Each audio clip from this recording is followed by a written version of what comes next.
BJP वाले की नीति है को नहीं बीजेपी वाले तो मुख्यमंत्री का जन संवाद खुला कौन करते आप कहीं भी। आज प्रोफेसर सत्रपाल सिंह के साथ में बीजेपी का लोगो नहीं था, बीजेपी का निशान नहीं था, क्या कुछ और संकेत इससे? भाई प्रोफेसर सत्रपाल सिंह का फोकस लोकसभा हिसार, क्या उस रैली में छत्रपाल कोई बड़ा जो है फैसला लेने वाले हैं? पार्टी की अगर मैं बात करूं, बीजेपी रहेगी या फिर कहीं और छलांग लगने वाली है? बीजेपी वाले तो मुख्यमंत्री का जन संवाद खुला कौन करते? आपने खुला कार्यक्रम की बात करी कि आपने मतलब एक पूरा का पूरा कि भाई कोई आओ कोई बोलो कोई शिकायत है कुछ भी रखो, बीजेपी वाले की नीति है को नहीं। लेकिन दो दो पार्टियां अब जो है ताऊ देवीलाल की विचारधारा की हरियाणा के अंदर है, क्या प्रोफेसर छत्रपाल उनके सामने टिक पाएंगे?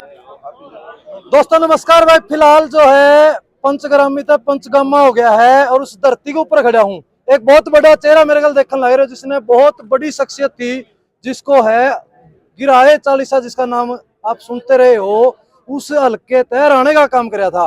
प्रोफेसर छत्रपाल जी मेरे साथ मौजूद है। आज गांव पावड़ा के अंदर बहुत बड़ा भाईचारा सम्मेलन कराया गया है, उनसे बातचीत कर लेते हैं। सर नमस्कार। नमस्कार आपको और आपके सभी समर्थकों को, दर्शकों को नमस्कार। सर आज भाईचारा सम्मेलन करने का मुख्य वजह, मुख्य एजेंडा क्या है आपका?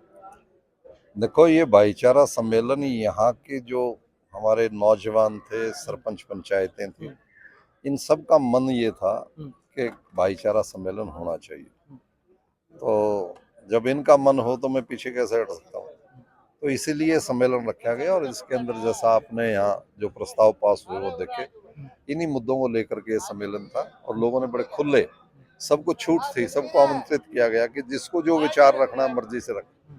तो सबने अपने विचार रखे और उसके अंदर से जो नशेबंद हुए बात निकल करके आई और जिसके ऊपर पुरजोर ये बात कही गई कि पुरानी जो हमारी सामाजिक राजनीतिक जो लड़ाई थी, जीवन था, वो बहुत सक्षम थी, मजबूत थी। उसको दोबारा से मजबूत और सक्षमता के साथ लड़ा जाए, आगे बढ़ा जाए, वो फैसले यहाँ पे लोगों ने किए। मैंने पूरी जनता का इस बात के लिए आभार किया, धन्यवाद व्यक्त किया। प्रोफेसर साहब मैं अगर आप तो बात करूं, बीजेपी वाले तो मुख्यमंत्री का जन संवाद खुला कौन करते? आपने खुला कार्यक्रम की बात करी कि आपने मतलब एक पूरा का पूरा कि भाई कोई आओ कोई बोलो कोई शिकायत है कुछ भी रखो, बीजेपी वाले की नीति है को नहीं। देखो, बात पार्टी की अपनी नीति होती है, भाईचारे की अपनी नीति होती है। ये तो भाईचारे की नीति है यहाँ। कहीं भी आज प्रोफेसर छत्रपाल सिंह के साथ में बीजेपी का लोगो नहीं था, बीजेपी का निशान नहीं था, क्या कुछ और संकेत इससे? भाईचारे का मतलब कोई पार्टी का लोगो नहीं होता। भाईचारे का मतलब तो हमारे पुश्तैनियों का, हमारे देवी देवताओं का जिनका आशीर्वाद रहा है, और वो भाईचारे के लोगों का ही लोगो रहता है उसमें। तो वही सब ये था।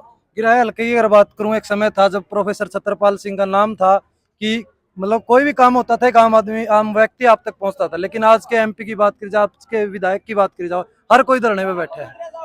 तो मैं हमेशा इस बात को कहता रहा हूँ कि यदि नेतृत्व असेंबली का और संसद का मजबूत हो तो लोगों को धरने पे बैठने की जरूरत नहीं रहती। तो मैं अपने काल को याद करता हूँ, अपने समय को, ये लोग अपने समय को याद रखते हैं। तो जब कहते हैं जब छत्रपाल जीत के जाता था तो कोई धरना देने की जरूरत ही नहीं पड़ती थी। इसलिए हम कहते हैं कि गिराए चालीसा के मॉडल को लागू करो, जहां नेता और मतदाता दोनों सच्चे और सुचे हों।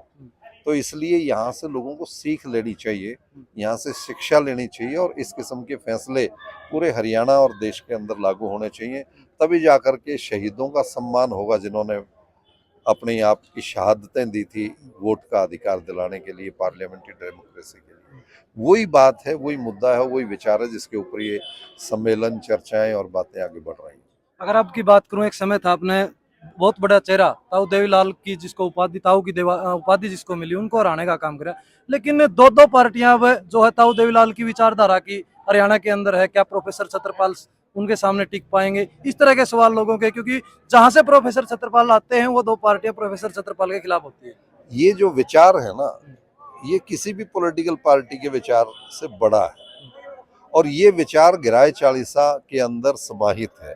गिराए चालीसा दोबारा से पुनर्संगठित हो रहा है, इस बात को महसूस करके कि इस विचार को दोबारा से जिंदा करना चाहिए हरियाणा में और प्रांत के अंदर, देश के अंदर। तो विचार प्रफुल्लित होता है, तो इसलिए ये संगठन मजबूत है, गिराए चालीसा का संगठन। और ये जब संगठन अंगड़ाई लेकर के और अपने इतिहास को लोगों के सामने रखेगा तो निश्चित तौर से बातें आगे बढ़ेंगी और जो पॉलिटिकल पार्टी कामयाब होना चाहती है उनको भी इस बात का अनुसरण करना पड़ेगा। आज आपने एक ऐलान किया कि एक बहुत बड़ी रैली करेंगे। आज यहाँ से एक मतलब सबसे राय लेने का काम किया आपने। क्या उस रैली में छत्रपाल कोई बड़ा जो है फैसला लेने वाले हैं? पार्टी की अगर मैं बात करूं बीजेपी रहेगी या फिर कहीं और छलांग लगने वाली है? गिराए चालीसा संयोजक होगा उसका। हम्म, गिराए के 40 गांव उस रैली को स्वयं करेंगे और पूरे हरियाणा के लोगों को, जिला हिसार के लोगों को उसमें आमंत्रित करेंगे और ये तय करेंगे कि भाई लुक एट अस, इनकी तरफ देखो कि हमारे जो फैसले थे ईमानदारी से वोट डालो और नेता ईमानदारी के साथ लोगों की सेवा करे, यही तो विचार लेकर के जाएंगे। तो इसमें बड़ा नेता क्या होगी, बड़ी पार्टी क्या होगी, ये सवाल गौण है, इसका कोई मतलब नहीं है। क्या प्रोफेसर छत्रपाल सिंह का फोकस लोकसभा हिसार? देखो, प्रतिनिधित्व जो हरियाणा के लोग अच्छे 10 सांसद भेज दें, 90 अच्छे विधायक भेज दें, तो आगे आने वाले 5 साल में कोई धरना नहीं होगा, कोई जिंदाबाद मुर्दाबाद नहीं होगी और लोग विकसित रास्ते की तरफ बढ़ जाएंगे। तो उसी कड़ी के अंदर गिराए चालीसा और आज विशेष तौर से पावड़ा के इस भाईचारा सम्मेलन में इसी बात की तरफ इशारा था कि दोबारा से संगठित होकर के आगे बढ़ो और ताकि विधानसभा और संसद के अंदर वही पुराना समय जो हरियाणा विधानसभा में देखने को मिला था, लोकसभा में भी देखने का मिले। Thank you. My pleasure.